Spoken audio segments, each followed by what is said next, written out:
Dans cette vidéo, je vous présente l'erreur à ne pas commettre quand vous réalisez vos poteaux, vos poutres et vos dalles. Il est strictement interdit de réaliser une poutre, un poteau selon votre imagination. Voilà l'apparition de la ségrégation du béton, y compris les retraits du béton au niveau de la poutre ici. Voilà la poutre en question. Il y a déjà les fers à béton qui se voient. On a coulé, mais voilà maintenant les fers à béton, ça se voit là. Pourquoi? Ça subit ce qu'on appelle la ségrégation du béton.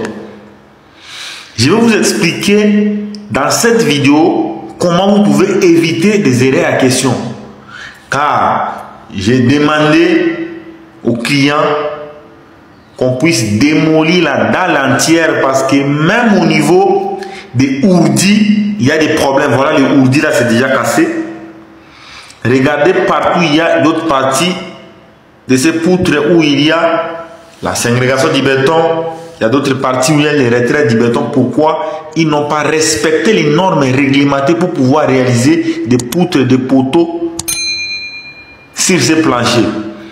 Il est recommandé en génie civil, quand vous voulez réaliser une poutre, un poteau, semelle, dalle, il faut respecter les étapes à suivre. Vous ne pouvez pas les réaliser sous votre imagination pour dire que là, je vais les réaliser. Non. Voilà maintenant la ségrégation du béton en question. Et le plancher en question doit être démoli immédiatement pour pouvoir protéger la vie des occupants. Pour que la poutre en question puisse subir ce qu'on appelle la ségrégation du béton, la première des choses, ils n'ont pas respecté le mélange de béton, cela veut dire sable, l'eau, gravier, ciment n'a pas été respecté pour fabriquer un bon mélange. Lors du coulage du béton, ils n'ont pas bien confré. La deuxième des choses, ils n'ont pas respecté ce qu'on appelle la quille du béton. À part la quille du béton, ils n'ont pas effectué ce qu'on appelle les vibrations du béton. On n'a pas vibré quand on a coulé. L'arrobage non respecté. Je ne sais même pas si le cadre de question a été respecté. Les armatis peut-être rouillés. Voilà maintenant des causes probables. Il y a plusieurs causes majeures qui ont occasionné que la poutre en question puisse subir ce qu'on appelle la ségrégation du béton. Parce que comme ça devient déjà des poutres, ça devient les poutres. Voilà maintenant des fers à béton, les armatis là, ça se voit déjà. Si vous essayez de regarder bien, vous allez voir que l'espacement des cadres c'est trop large. Vous voulez faire quoi avec la vie des occupants?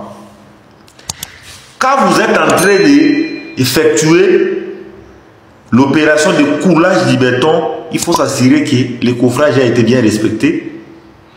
Il faut s'assurer qu'on avait bien ferraillé.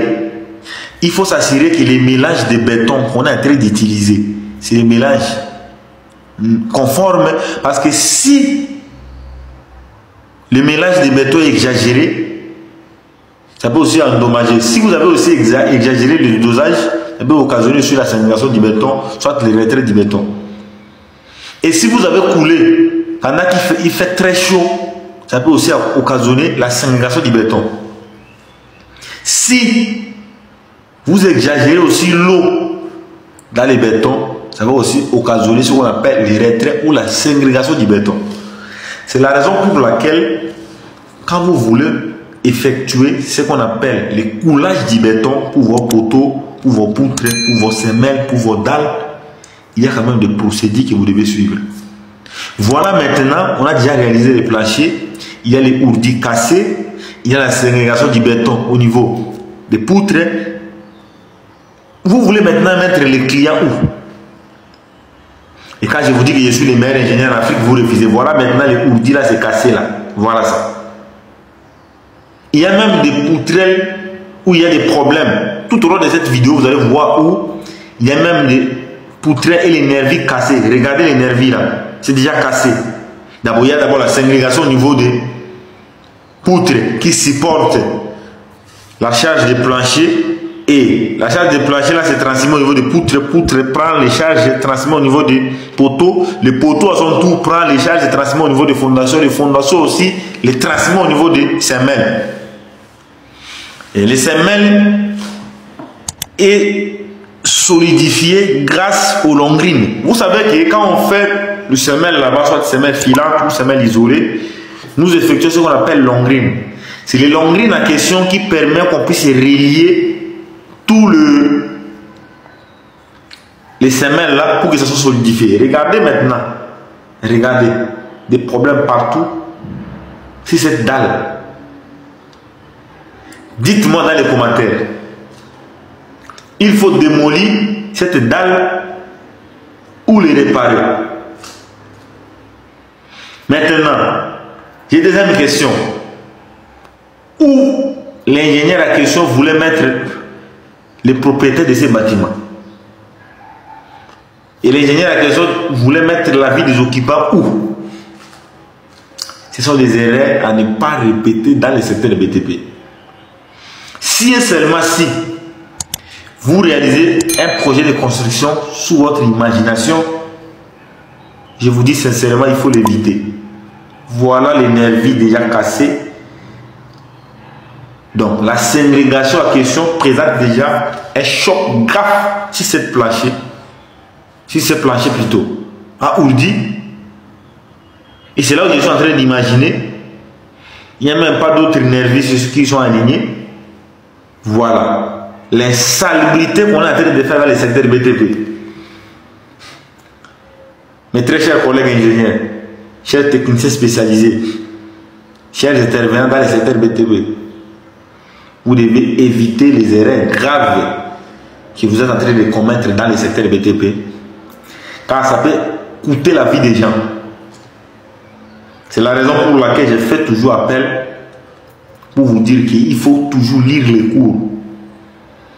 Quand vous lisez les cours, vous effectuez des recherches personnelles, vous suivez des vidéos de professionnels qui exercent dans les mêmes secteurs que vous, ça pourra vous permettre à sorte que vous puissiez devenir plus dur et plus mieux. Moi aujourd'hui, je n'ai pas fait de la magie pour devenir exceptionnel, pour vous dire que je suis le meilleur ingénieur en Afrique, parce que j'avais l'habitude d'écouter, j'avais l'habitude de pratiquer, j'aimais vraiment mon métier. C'est la raison pour laquelle aujourd'hui je suis certifié comme le meilleur ingénieur en Afrique. Dites-moi dans les commentaires s'il faut démolir la dalle ou s'il faut les réparer. S'il s'agit de démolir, pourquoi? Et s'il s'agit de les laisser, pourquoi? Il y a déjà la ségrégation du béton, il y a aussi l'apparition des retraites du béton. Pourquoi vous faites des salubrités sur la maison des gens? Pourquoi vous faites des problèmes? Moi j'ai été contacté par les clients et il m'a dit que non, venez voir d'abord ici, ça ne va pas. C'est là que je suis venu, j'ai dit mais ça c'est quoi ça? Ça c'est quoi ça? Il faut qu'on les démolisse rapidement. Mais j'aimerais aussi avoir vos idées dans les commentaires pour qu'on puisse en discuter ensemble. Ensemble on sera plus fort, ensemble on sera très fort. Dites-moi dans les commentaires, est-ce qu'il faut démolir les planchers à question, la dalle, ou bien les réparer? Dites-moi ce que tu as compris tout au long des explications sur les erreurs commises au niveau des planchers où j'ai été contacté par un client. Selon toi, est-ce qu'il faut démolir les planchers ou bien les réparer? Car il est très important qu'on puisse discuter ensemble sur ce sujet très important qui pourra aider beaucoup de personnes. Car aujourd'hui, vous allez voir beaucoup de gens, ils ont réalisé des planchers, mais à un moment donné, vous allez voir que les planchers posent des problèmes graves. Tandis qu'il y a déjà, au niveau de la dalle, il y a déjà ce qu'on appelle la ségrégation du béton. Et il y a d'autres fers à béton qui se voient déjà. C'est la raison pour laquelle il est toujours important de suivre la vidéo du début jusqu'à la fin pour ne pas manquer l'intégralité qui se trouve dans la vidéo. Et c'est la raison pour laquelle je suis très heureux de vous dire, vous pouvez proposer vos soucis dans les commentaires. On va essayer d'examiner et de discuter ensemble pour trouver des solutions favorables.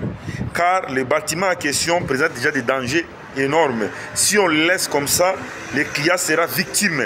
C'est la raison pour laquelle j'ai décidé, j'ai dit non, il est important pour moi de faire une vidéo, de vous poser la question, si c'était vous, selon vous, qu'est-ce que devrez-vous faire? Est-ce qu'il fallait démolir la dalle ou bien les réparer? La meilleure manière, c'est de faire quoi? C'est de les réparer ou bien de démolir. C'est la raison pour laquelle, dites-moi dans les commentaires. Et n'oubliez pas de partager les liens massivement. Appelez les gens afin de bénéficier à une série de formations 100% gratuites. Si vous voulez maîtriser des logiciels d'architecture comme AutoCAD, Archicad, Revit, SketchUp, abonne-toi sur cette chaîne pour ne rien rater. Dites-moi dans les commentaires ce que tu as retenu tout au long de cette vidéo. Ça pourra m'aider à comprendre votre niveau ou résoudre d'autres problèmes qui viendront après.